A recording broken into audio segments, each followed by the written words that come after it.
O que pode cair no exame de ordem? Será que cai mais jurisprudência? Será que cai mais lei seca? Se sai uma lei nova, tem mais chance de cair na prova ou não tem?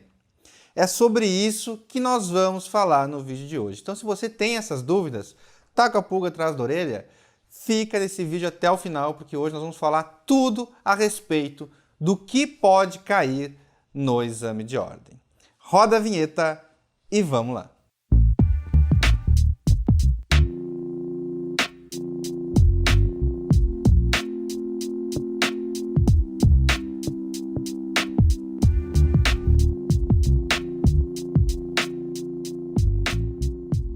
Olá, futuro advogado, seja bem-vindo a mais um vídeo aqui do canal Curso Prova da Ordem. Professor Lucas Ávila mais uma vez aqui com você. Se você ainda não é inscrito no nosso canal, inscreva-se, ative o sininho para receber as notificações de todos os vídeos que a gente publica por aqui e já deixa aí o teu gostei para não esquecer no final do vídeo, tá bom?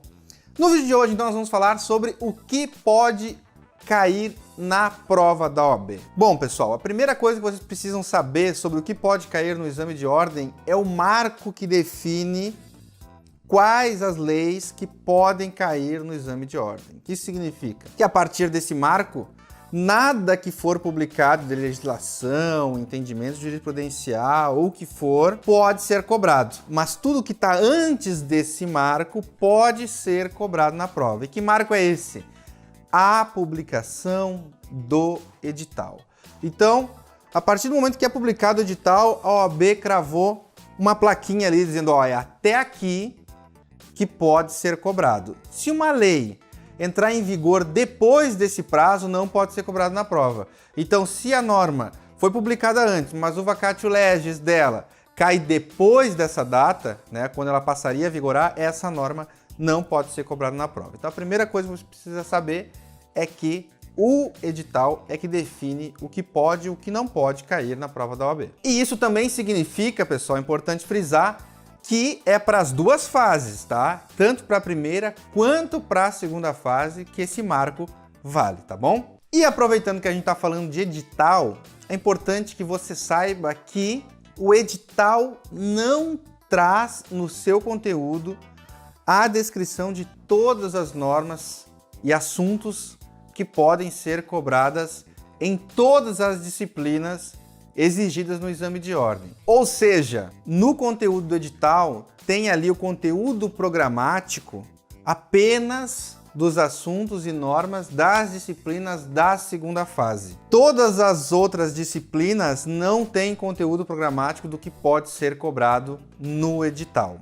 Tá? Então, diferente do que acontece nos concursos, em que tem o conteúdo programático no edital e diz em todas as disciplinas quais assuntos você tem que estudar porque são aqueles que poderão ser cobrados na prova, no exame de ordem não é assim. Você pode ir lá ver o edital, pelo menos até a data da gravação desse vídeo, e o conteúdo programático que consta lá é apenas das disciplinas da segunda fase. Serve como referência, pelo menos para essas disciplinas? Serve, tá?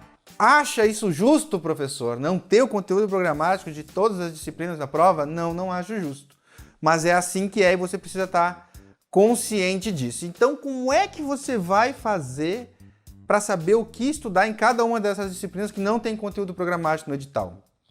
Você tem que resolver provas de edições anteriores para conseguir mapear, identificar quais são os assuntos mais recorrentes em cada disciplina para poder estudar. Se você quer poupar tempo, você pode fazer o download, por exemplo, do nosso e-book. É gratuito lá no nosso site, www.provadaordem.com.br, tem lá materiais gratuitos, tem lá um e-book com os assuntos mais cobrados, já é um adianto aí para você, tá? A mesma coisa em relação às normas. Você pode baixar o nosso e-book dos artigos mais cobrados, ou se você é assinante da nossa plataforma, você sabe, pode ir ali no campo estatísticas da prova e filtrar ali entre os assuntos mais cobrados ao longo do tempo em qualquer disciplina e os artigos mais cobrados também. E jurisprudência? Cai na OAB? Para ilustrar esse tópico aqui, eu vou pegar a última edição na data da gravação desse vídeo, que é a 31ª edição do exame de ordem, né? A gente mapeou ela e a gente identificou que apenas 2 questões trataram de temas de jurisprudências do STF. Todo o restante da prova tratou da lei seca. Se nós tirarmos filosofia, que também, né, não exige conhecimentos de lei em regra, nós podemos dizer que 95% da prova tratou de temas que são superados com o estudo da lei seca. Então você aí que está pronto para se debruçar com força total em entendimentos jurisprudenciais, saiba que não é o que prevalece no exame de ordem. Em ordem de hierarquia, você deve estudar antes disso a lei seca, a doutrina e depois a jurisprudência. Claro que tem disciplinas que exigem mais conhecimentos de súmulas e tal. Beleza. Como é o caso de direito do trabalho, como é o caso de direito tributário, tá? Mas saiba que, de modo geral, a jurisprudência incide muito pouco, principalmente quando nós estamos falando de primeira fase. Na segunda fase da OAB é outra história, varia de cada área o que cobra mais súmulas, jurisprudências em relação às outras disciplinas, tá? Mas, de modo geral, o que você pode dizer, professor?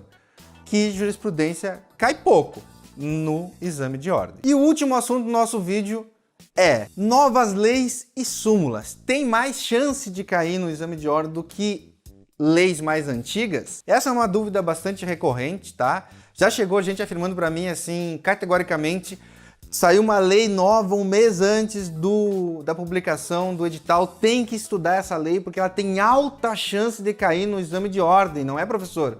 Eu tive que dizer não, não é assim que funciona, essa não é a regra. Se pegar o histórico do exame de ordem, analisar a publicação das leis e quando elas foram cobradas na prova, a gente pode dizer que uma nova norma, uma nova regra pode demorar até 3 edições para cair realmente no exame de ordem. E por que eu digo isso? Por que isso faz sentido, inclusive? Porque a banca leva um tempo para, quando sai uma norma, ela elaborar uma questão e tem um processo de amadurecimento dessa questão para verificar possíveis vícios, possíveis dúvidas. Se tem alguma falha nessa norma muito recente, que pode ser superada pelos tribunais ou invalidada depois, enfim, é como se a FGV esperasse se acomodar um pouco até que essa questão amadureça o suficiente para poder ser cobrada na prova com segurança. Então, é errada a afirmativa de que uma coisa que saiu agora tem mais chance de cair em relação aos outros conteúdos. Isso não é verdade. Tá? Acontece de cair uma coisa que saiu bem recente no exame de ordem, acontece, tá? Mas essa é uma exceção e a gente não pode tratar uma exceção como regra, tá? Ah, mas no exame tal caiu uma questão que tratava de uma questão. Tá, agora pega o histórico de 5 provas, vê quantas vezes isso aconteceu. E aí tu vê quanto essa uma questão representa nesse universo todo. Então, não está certo afirmar que uma nova lei ou uma nova súmula tem mais chance de cair do que outras coisas, tá? Pode tirar isso da cabeça e desmistificar isso, e quando aparecer alguém falando isso, você pode ou ignorar ou dizer não, eu tô sabendo que não é assim. E a estatística prova, tá? E contra números, né, pessoal? Infelizmente não tem como discutir. Tá? E antes de me despedir, eu queria deixar o recado para você que tá pensando assim, meu Deus, mas então pode cair tudo no exame de ordem, né? Todas as leis, todas as normas, todos os assuntos, e nem tá delimitado no edital. E o que eu faço? Seja um pesquisador do exame de ordem se você quer passar no exame de ordem. Entenda, mapeie quais são os assuntos mais cobrados, os artigos, os temas preferidos pela banca, né? Você pode utilizar o nosso material, o nosso sistema como uma forma de auxílio para você acelerar essa compreensão, mas você também pode fazer esse estudo. Resolva provas de edições anteriores, coloque do lado da questão, ó, esse assunto foi sobre prerrogativas do advogado, essa questão de civil tratou de obrigações. Anote isso, faça o seu próprio mapa e veja que existem assuntos preferidos pela banca. No momento que você entender isso, você vai sair desse limbo que você está agora de imaginação, né, de que há um universo muito grande que pode ser cobrado. Há um universo realmente muito grande que pode ser cobrado, mas você tem como fechando isso até entender aquilo que tem mais chance de cair. E é nisso que você tem que focar para alcançar esses 40 pontos na primeira fase da OAB e avançar de fase para conquistar a sua aprovação na segunda fase. Então era isso que eu tinha para falar no vídeo de hoje com você. Se você gostou desse vídeo, não esquece de deixar o gostei, porque isso nos ajuda a entender que vocês estão gostando desse conteúdo para a gente fazer mais vídeos aqui no canal. Se você observar, a gente tem feito vídeos com mais frequência e é porque vocês têm deixado o gostei aí, tem se inscrito no canal. Se você não é inscrito, inscreva-se, ative o sininho para receber as notificações, porque daí a gente vê sentido em todo esse esforço que toda a nossa equipe faz aqui para levar esse conteúdo que a gente tanto gosta de fazer para vocês. Deixa aí também o seu comentário, com o seu olá, com a sua sugestão de conteúdo que você quer ver aqui no canal, com a sua dúvida, com a sua crítica, porque é sempre bem-vinda também a participação de vocês. É muito importante pra gente. Um grande abraço, bons estudos e até o próximo vídeo.